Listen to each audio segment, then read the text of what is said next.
Yo, welcome back to another episode of Talking Shop. On today's episode, we have new friend and new hobby enthusiast, Adam Lefkoe. He hosts a lot of shows on TV, online, podcasts, but now, today, he's a guest on Talking Shop. Enjoy.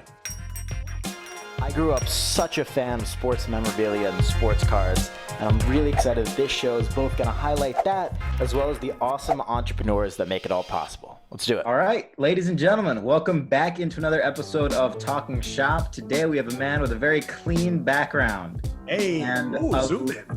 And a legendary history. Adam Lefkoe, welcome to the show, my friend. What's really funny is I had people that were like, man, you got to see this kid Buster. Like what he's doing online right now is like really cool. And then I go and I see that you're in the card space. This is cool. I love what you're doing, man. You don't need to call me a legend. I hope I'm not that much older than you, but I'm ready to, can I curse or no? Be You honest. can curse. I'm fucking excited. You know, I mean, I think you know how old I am, though. I do not. 19. I'm older than you by a lot. Man. Well, then you know what, man? You're well beyond your years. You're kicking ass, bro. I'm proud of you. I appreciate that, but I want to talk about you, and I want to talk about sports cards here. Nice. So, first things first, you were telling me right before we came on that you have a big card coming. And for anybody that collects, there's no better moment during the day, during the week, during the month, during your life than getting a card that you like splurged on. So walk me through how you ended up as nervous and as excited as you are right now for this. Okay, card. so I have, and it may be downstairs right now, and I am excited. I got a 1980 Topps PSA 9 Magic Bird Dr. J. It's the rookie card of Magic and Bird. It's got 3 Hall of Famers. What I love about the hobby right now, and I've only been in it, I'll be very honest, I've been in 4 months. I have been spending, I don't know, 10 hours a day reading, watching. I am in 4 Discord chats. I am DMing with like all of the, you don't understand, I am DMing with big people in the hobby, and they're like, I can't believe you get to go on TV with Dwayne Wade. And I was like, I can't believe that you have every Dwayne Wade refractor. I'll trade you my job for your card collection. Like, the fact that it's called the hobby has been so important for me, because there are times where I'm like, I think I'm going to quit TV and just go into this full time, and calling it the hobby gives me perspective. But I took a week off, and my guy, his name is Action Jackson. He's a 22-year-old that's a monster in the space, and nobody knows who he is. Dude, I talk to him 3 hours a day. Like, I talk to him more than I talk to my family, okay?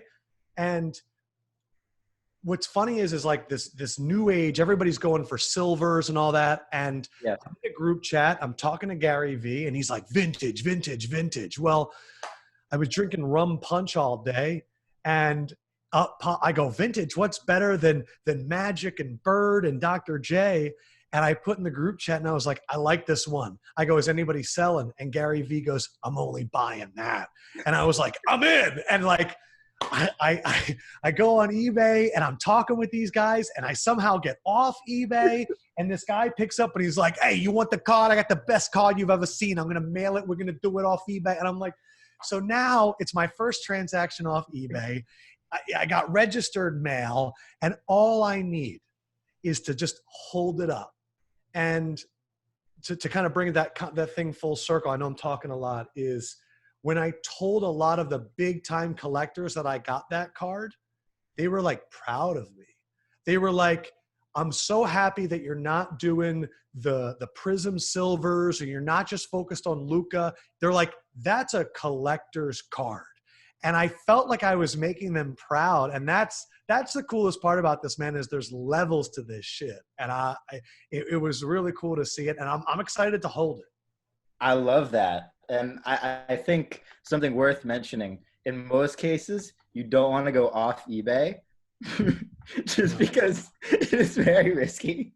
Well, when you're paying that amount of money, I'm not trying to pay that taxes and those fees. And I know, True. like, I shouldn't talk about it, but whatever. But I think a great time to go off of it is when you can get outside sources weighing in. So if you guys have mutuals, obviously you can get people to vouch for it. Yeah. If you're in like a Facebook group, or if you're on Instagram and you have lots of mutuals, you can just check with You people. realize that, like, if this ends up being fraudulent, this is just going to be the blueprint of me looking like an idiot. No, you're going to be great. You're going to be great. And I'm really excited. And we're going to put this card in the promo once you get it. Oh, man.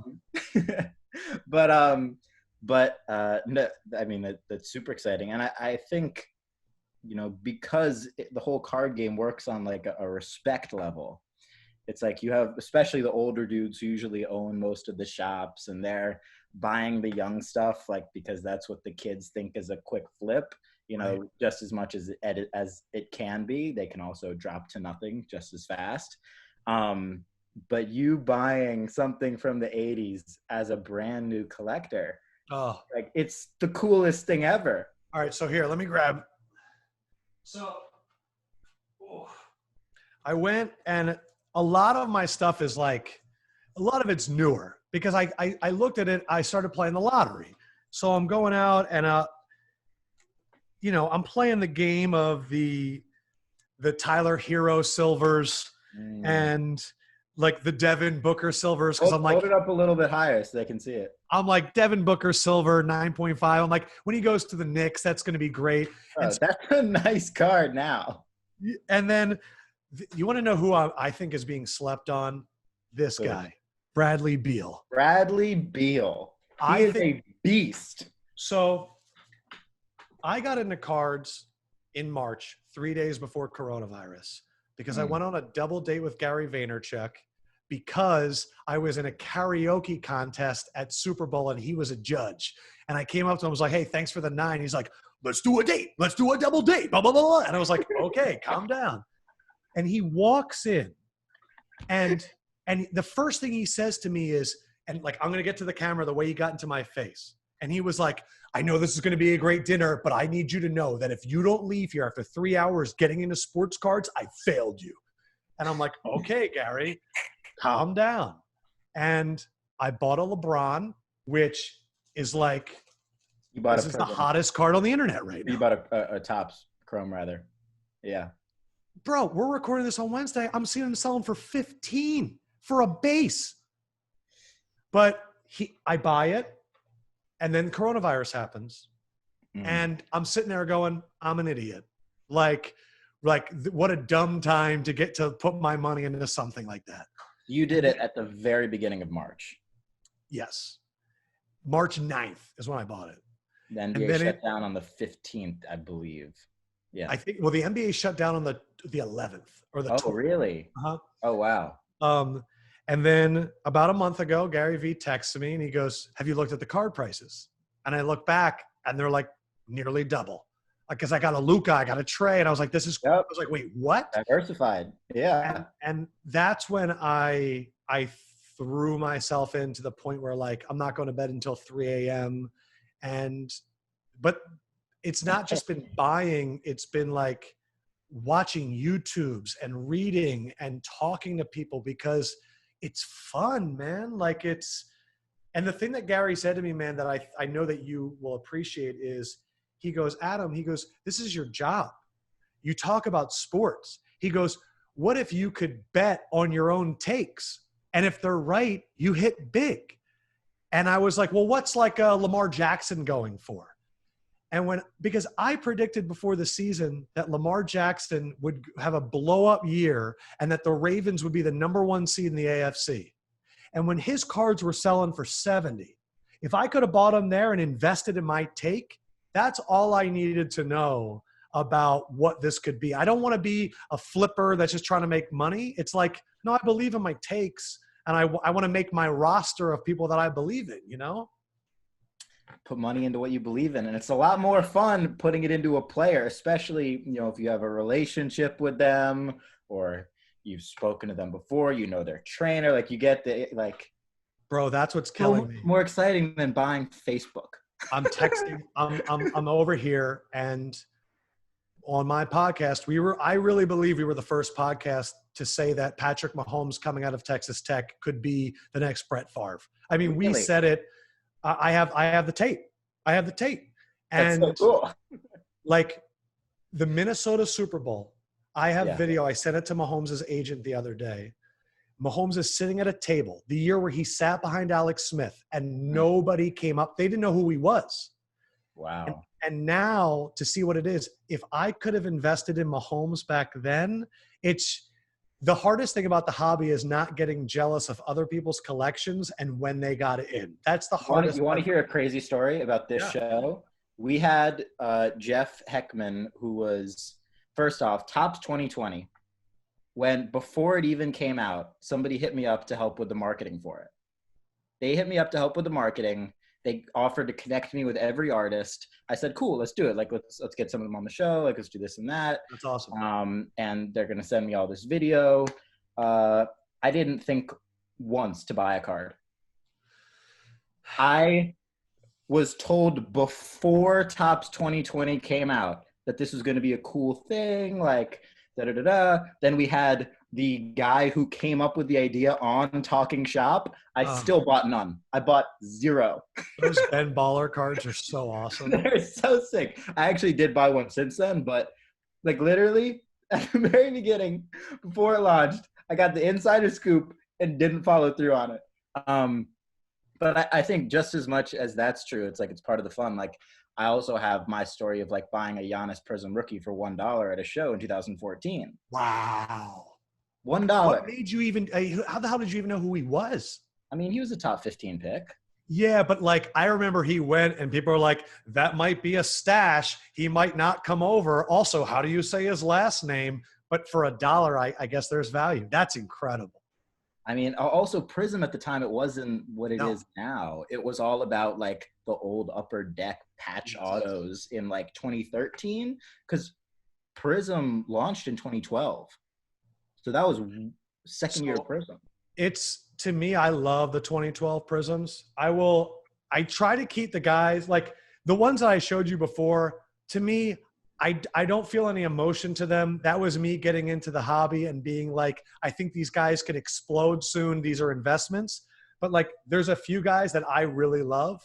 And one of them is this dude, Damian Lillard. Go. To me, the fact that he was a rookie in 2012, the birth of Prism, his numbers, his pop numbers are so low. And I love who he is. And I love what he stands for. And I was talking to me and D Wade they'd like set up all our tech for the Tuesday show because we're all remote. And we were talking about which guys would be amazing on the Knicks. Not as like just who could handle it. And we just kept talking about Dame, where like nothing phases him. He's hard. Like he's not about hype.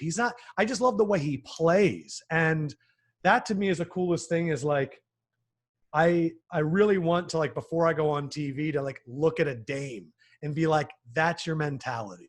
And the way like in Uncut Gems where like Kevin Garnett needed a gem to like give him energy. Yeah. I kind of think cards can do that too. I love that take. Like, you think you feed off of the energy? We got the silver too. Cards? Oh, that's a very nice card. Well, that's what I'm trying to figure out right now is how do I want to, like, I don't want to just have them in a box. Like, how do I put them around me to where I can really get joy and get energy from them? Like, interesting. Like to me, this is such a random ass card that I have and I love it. But like, this gives me energy. Like Stone Cold Steve Austin gives me energy. And, I think if it doesn't, then I don't know if this is for you. And I grew up not being in sports cards. I grew up with my dad telling me that it was really dumb and he watched all of his friends lose a lot of money and the people that were in it, work hard and your salary is what you should enjoy. And for me, when I got my first card, which was the LeBron, but also I think it was like a Trae Young. The LeBron Chrome rookie was your first card? Yeah. You're baller. Well, it was because like I had Gary give me this whole investment speech. And so I went into it being like, if I'm going to get into this, like, and I do have income right now that I do not want to put in the stock market because I don't understand it. Yeah. Like I started buying, I bought some stocks because, you know, like you want to make your money grow. And then I was like, this isn't fun. And like, also, It's so stressful. it doesn't make sense to me. It's so stressful, whereas sports cards are the furthest thing from that. Like you spoke about, they give you energy. You need something that both makes you money, gives you entertainment, and makes you feel good. Like, Yes. gives you that positive energy, like the Rock in Uncut Gems. The guys, so there's a website right now called Card Ladder, which I'm really enjoying using. And you can upload, you can pick your cards, and then they keep track of all the sold eBays, and they kind of show you what's undervalued and all that. I get a chance to kind of talk to those guys in the DMs, Cardboard Chronicles and House of. Oh yeah, they're big time. I think it's House of Jordan, but just kind of talking to them, man, and getting the history of it. It's beautiful, and it's a community. And the thing that I love is like, I'm trying to shout out all the guys that have helped me out, but like I was watching a live of this guy snapping packs, and I'm commenting, and he's like, Adam Lefkoe, what the hell are you doing in here? And I was like, man, this is great. And he just sent me all of this for free with a note that's like, welcome to the hobby. And I think it's the first time where I've entered a space where everybody is welcoming. And in the sports gambling, nice. What's up? I said, everybody's so nice. You're totally right. And in sports gambling, everyone's like, oh, he's an idiot. Like he doesn't know what he's betting on. In the fantasy space, everyone's like, oh, they're totally wrong. But in the hobby space, everyone's like, oh, I know him. Let me introduce you. And it's been it's been warm. I think that's a really interesting point on sports gambling versus sports cards. And it really is a welcoming environment. And if anybody goes out there and knows nothing, if you ask somebody for advice, everybody in the sports card space responds to their DMs. I have not come across one person who has, who I've not been able to get in contact with, or any friends of mine haven't been able to get in contact with, or anybody. Everyone is so nice, and they do it out of passion. And they will give you advice. They will tell you what to buy. They will tell you what not to buy, because everybody being in the hobby helps the hobby. It's not like, I think that might be the main difference, because sports gambling, I bet on the Knicks. You don't give a crap. Why would you? See, that I was having a discussion with someone last night where there's a lot of people that are the traditional collectors that are not enjoying the investing because it's really making a lot of cards out of price range. And I completely get it. I look at kind of the world of football fans similar to the hobby. Let's use football as an example. Okay. You have gamblers, you have fantasy, you have daily fantasy, you have fans. And I look at it very similar to the hobby, where it's important to have the collectors and the investors and the box rippers, because you want all of the communities to support each other. And yes, there's a lot of daily fantasy that looks at regular fantasy and thinks they're idiots. And there's a lot of people that are regular gamblers that look at fans and they go, nah, that doesn't give me juice. But they all need each other for the market cap to continue to grow.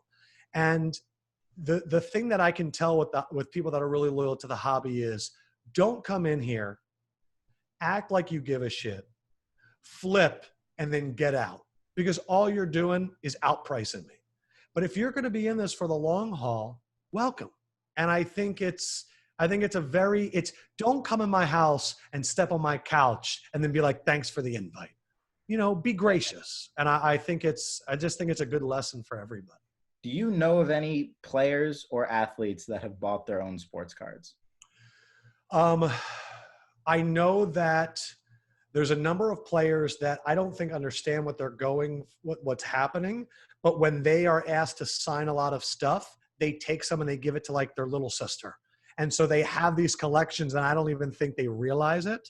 I literally just got off an interview with Kyle Van Noy where we were talking about cards and he goes, oh shit, you're into cards too? He goes, what's your card? And I go, time out, what's your card? He goes, I got a Kevin Garnett rookie card. So I don't know. I've been hit up by coaches that collect like guys that they've coached and stuff. Giannis is obviously the example that everyone's using right now because of that TikTok video where he showed all the one-of-ones and upset everybody. I'm not gonna lie. I texted Mahomes and I was like, I really hope that you have a lot of your rookie cards. He's like, we got a bunch somewhere. I think my little sister has them. And I was like, okay, but Little sister's got college paid for with that one. I mean, she's sitting on a fucking man. She's sitting on $1 million in sports cards. It's, I when I talk to people, I think who was the former linebacker, Gerard Mayo, I know is like really big into it, but the active guys, it's interesting because, the NFL, it's so quarterback centric. Yeah. That there's only a limited amount of guys. Like the NFL market to me it's interesting. Like I look up and Deion Sanders is $500 and I'm like, who's better, Deion Sanders or Jason Tatum? Like that doesn't make sense to me. But the NBA, I really hope they're being told. I'm going to start asking more people. Like when I do interviews now, it's just something I ask about. It wasn't something I was asking about before. Totally. I mean, I wish some of these guys understood that, like, let's say a guy that I bought a lot of a year ago, Jaren Jackson, like, cool, fine, has gone up, like. I still think he's a good buy. I think he's a great buy right now, but I'm personally not. I'm holding some. You have enough. Yeah. But Jaren, like, if he had put in 50 grand into just a multitude of his rookies out on the market, Prism graded everything, and just put it in a safe. Well, I heard CJ McCollum has. And CJ he has, I don't know if it's in himself. Time. I've heard, what'd you say? CJ is one of the smartest dudes of all time. Yeah, he is. And I know I have heard that he has gotten very big into the card market a long time ago. And I think that he's made a good amount of money already on cards. But it's hard, man, because like I was on a call. I'm doing a show for Bleacher Report. Last year I did a show called Ditch the Playbook. We had one episode with Mohamed Sanu where we had him throw the ball like 71.5 yards. And this production company came to us and we're like, what if you do that with like 8 guys, like, and try and improve their Madden ratings? And one of the producers there, I'm explaining to them what's happening in cards. His son's name is Beckett after the grading. And he hasn't been in cards. James Beckett. And yes. I saw you interviewed him. No. I saw him on a different podcast. Sorry, I've watched so many. But I'm familiar. Yeah, I watched his interview after your interview with Probstein. Got it. But he hasn't been in cards. And I was like, how do you have a son named Beckett and you're out of the hobby? Like, I'm just realizing that I thought maybe we were at like a crazy point, but I don't even think we're close yet because it's not being talked about enough. And there's too many people that I talk to that are shocked for this to be reaching mania level. I think it's going to get 10 times crazier in the next 10 years. Have you spoken to D Wade about the market at all? Oh, well, GaryVee has. And D Wade, I was talking to him the other day, and Gary at the dinner was like, man, I've been talking to D Wade. And I was like, Gary, all the texts are coming from you and nothing's coming from the other side. But I think I talked to D Wade about it and he was like, yeah, man, like if I really want to get in, I could see like it's a lot of money right now and blah, blah, blah, blah. And I'm thinking about buying D Wade one of his cards and then showing him the growth. But I'm also thinking about buying a D Wade card and then having him hold it. And then that'll be my eBay picture for the sale. Will be, hey, look, D Wade held it too. And if you want, he'll sign the wrapper on the outside. I don't know. I'm trying to get creative with this. Nobody has ever done that. Ever. Really? No, nobody has those relationships in the hobby. You know that. Because I don't, because I just assume that I'm late to this. Right. No, you are an anomaly in the hobby in the same way that, like, You are too, I'm sure. Yeah, but in the same way that rappers want to be athletes, people with huge collections want to be, With the people that are athletes. friends with the athletes, Yeah. and vice versa. I pitched the head of NBA TV, who's a huge card guy. I wanted to do a Jim Cramer-esque show, like Mad Money, where he's like telling you what stocks to buy. I wanted to do that, a daily show talking about the card market. Because I was thinking the other day when like Devin Bookers were exploding, I was like, that's a show. Like, but the problem is like with agreements with the NBA, I would only be allowed to talk about Panini. I wouldn't be able to talk about like an 86 Fleer. And to me, it's like to only talk about current cards is like neglecting so much of the market. But I just want to make this thing go really mainstream. And if I can help do it and help everybody else, because again, it just goes back to how nice everybody is. And you don't want to buy stocks in like, oh, I hear there's like this new fund that's doing biomechanical. It's like, who cares? Like, buy a stock in Giannis. Like, that's a stock.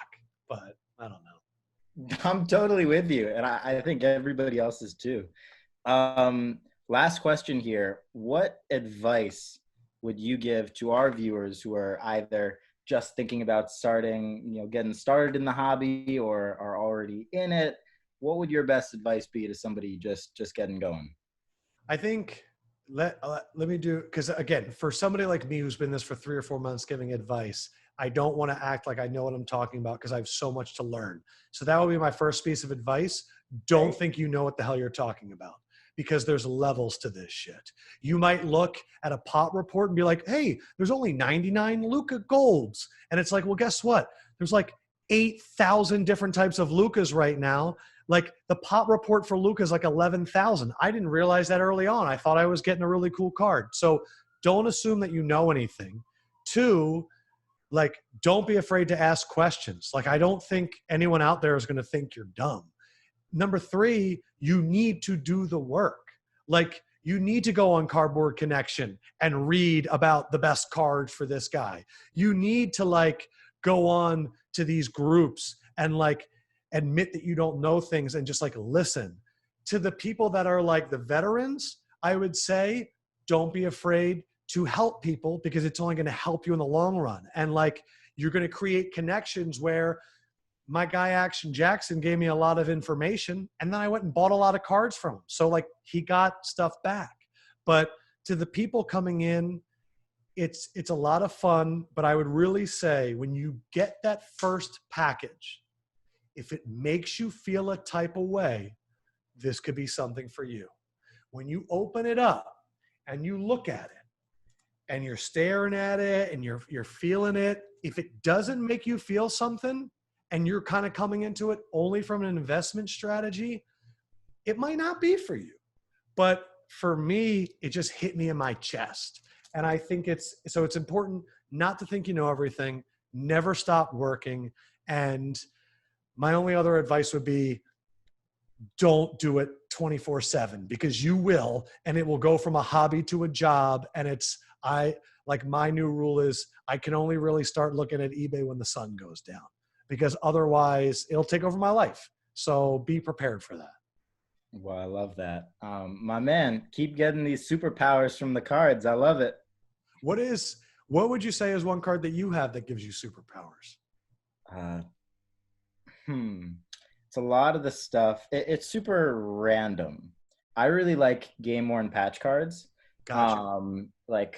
But specifically when it tells you which game they were worn in, because otherwise it's like, this could have been, they played 3 minutes. This could have been. Yeah. There are some booklets from Panini Preferred 2013-14, and they have patches on them, and they tell you exactly the game and the stats that they're worn in. I love how Kyrie got lots of different guys, the patches to 25.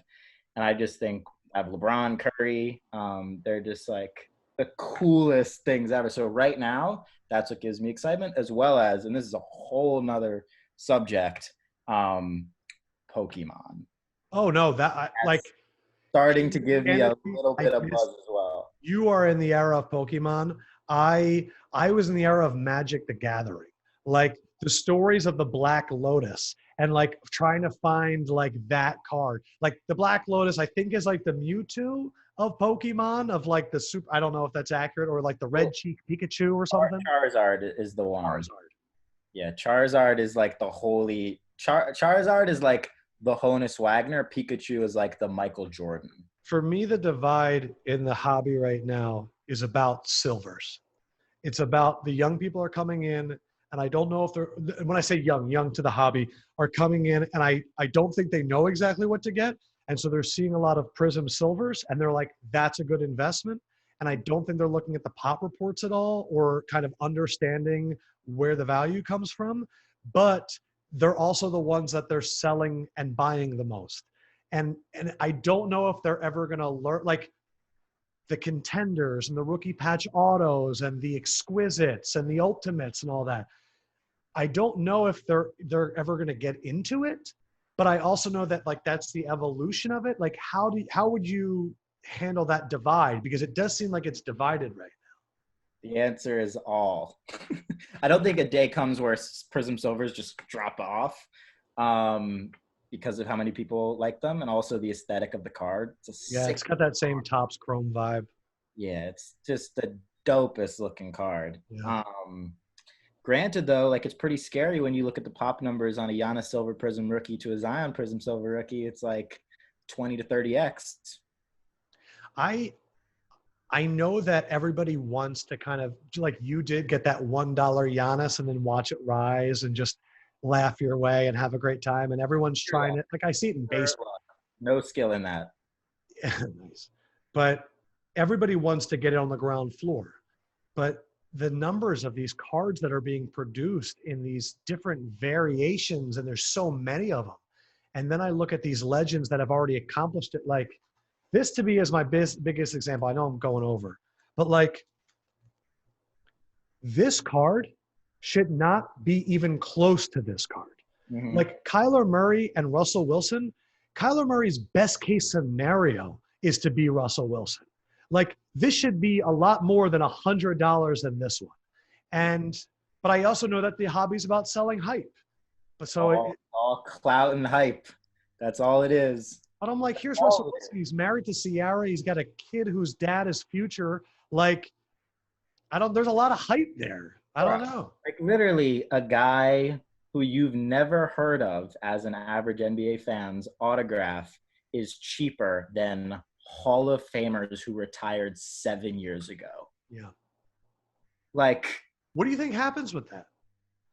I think a lot of it has to do with how much guys sign. Okay. That makes sense. I think you have to pay close attention. But even then, it's like you never know. Like the guy who signed the most Panini cards ever is Kobe. Kobe signed the most. Kobe had in, I think it was 2015. People in the comments will correct me if I'm wrong on the year, but there was a year where in every Panini box that you bought, you got a Kobe pack. You got a pack of all Kobes. Every single card in the pack was a Kobe. But even then, obviously after what happened, still value went 10, 15x. This is a stunt. Wow. That's a plus. It's a pretty good way. You mind if I take this? Take it. Okay. I love you, man. Thank you for having me. I'll see you. Big thank you once again to Adam Lefkoe for coming on the show. Make sure to go check him out on all socials and subscribe, drop a like, comment, and share for more Talking Shop. See you guys. Peace.